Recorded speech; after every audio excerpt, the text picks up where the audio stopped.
ग्रहे धनं पुरय पुरय नमः।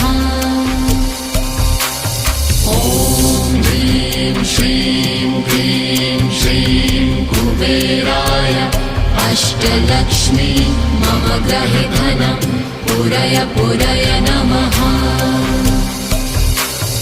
ॐ ह्रीं श्रीं क्लीं श्रीं कुबेराय अष्टलक्ष्मी मम ग्रहे धनं पुरय पुरय नमः।